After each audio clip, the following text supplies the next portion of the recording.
1 in every 4 aircraft carriers in the world belongs to the United States, and their total combined deck space is more than double that of all the other nations combined.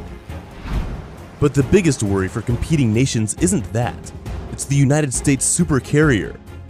This $13 billion aircraft carrier holds the title of the largest, most powerful aircraft carrier in the world. Welcome to the USS John F. Kennedy, the 21st century supercarrier. Supercarrier is the unofficial title given to the most capable type of aircraft carrier in operation. And today, the USS John F. Kennedy holds that title, making it the most valuable sea-based asset and the go-to option whenever the United States faces any major threat. Russia and China know this, and have spent decades trying to catch up with the United States. The Ford class was designed to keep up with the 21st century and carry out the widest array of mission sets from air interdiction and anti-surface warfare to offensive and defensive air counter. Now, we take a look at the top 5 features that make this level of invincibility possible. Number 5. Power generating reactors. The USS John Kennedy must be self-sustaining for long stretches of time, and in this period must power everything on board, from its electromagnetic catapult to its top-of-the-line multifunction radar and even laser-directed energy weapons of the future. It must also move at high speeds of about 30 knots to be considered agile enough to be a weapon and not just an easy target sitting ducks in the middle of the ocean. For these electrical and propulsion needs, supercarriers are powered by nuclear reactors, which are just like nuclear bombs, but not really. And on the USS John Kennedy are 2 A-1B reactors, the most powerful nuclear reactor of all. This reactor marks a milestone of its own and generates 25% more power than its predecessor, the A-4W reactor, which powers the Nimitz-class aircraft carriers, the top dog carrier class before the Gerald Ford class came to be. The A-1B reactor packs enough power to light up entire cities, and understandably so, since the USS John Kennedy is a bustling city on its own. You'll find proof of that in its ever-busy internal compartments and its massive deck space. Number 4. The massive deck space. The deck space of the USS John Kennedy is 1,106 feet long and has a beam measurement of 256 feet, making it longer than 3 football fields placed side by side and earning it its title of the largest aircraft carrier in history. With such space comes room to hold more ammunition and aircraft. This results in a 33% increase in sortie flights compared to the Nimitz-class carriers. The sortie of a carrier refers to the number of flights per day from the deck of the carrier, and it is the single most important metric to determine carrier lethality. And increased sortie flights relate to more guns in the sky, and therefore more worry for the opposition. And then there's also the pro of having more personnel on board to prepare and fly the planes, keep the carrier running smoothly, and handle weapons more effectively.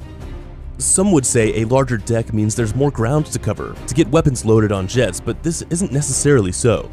Thanks to some genius routing and automation, the journey from the weapons bay to aircraft on deck is closer to a straight line than on any other carrier.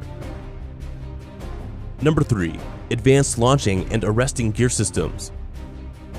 Launching gear systems are used to rapidly accelerate aircraft for launch, while arresting gear systems rapidly decelerate aircraft on arrival. Without these on an aircraft carrier, pilots might get better at swimming than flying because jets could easily roll into the ocean due to insufficient lift. The USS John Kennedy has an electromagnetic powered launch system and advanced arresting gear systems that launch and stop jets in the shortest possible time and distance. Compared to the steam-powered launch systems and Mark 7 arresting systems on the Nimitz-class carriers, the USS John Kennedy has an immeasurable advantage, especially since every second counts during battle. And that's not all that gives the supercarriers an edge. Since it was built in the 21st century, modern technology was smoothly integrated during the build. Nimitz-class carriers, however, were commissioned in the 1970s and are only somewhat up to date thanks to upgrades. And this may or may not integrate as well if they're built into the carrier from the get-go. Number 2. Multifunctional radar. Radars are the primary sensors on any military vehicle, be it fighter aircraft, tanks, or aircraft carriers. To carry out their duties, military personnel must be kept abreast of all info regarding their surroundings, both immediate and miles away. Only thanks to radars is this possible. But older aircraft carriers have a ton of different radar systems, each doing its own stuff. While this isn't necessarily bad, too many screens can be confusing. The military agrees with this and has on the Supercarrier a multifunctional radar that does it all, from measuring distances to pulse Doppler signal processing. Number 1. Quality of life enhancements. A machine is only as strong as the crew that runs it. The USS John Kennedy understands this best and has amenities in place to keep its crew eagle-eyed and agile enough to make a monkey jealous. It has a boatload, literally, of life enhancement spaces, including state-of-the-art gyms, berthing compartments, ergonomic spaces, and so on. The result?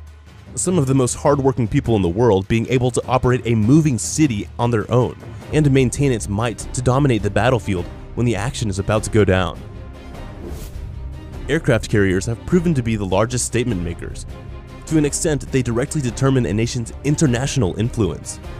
In fact, thanks to the range of the United States carriers across the oceans, the nation has a reach that spans every continent without depending on the vulnerable bases of allied nations.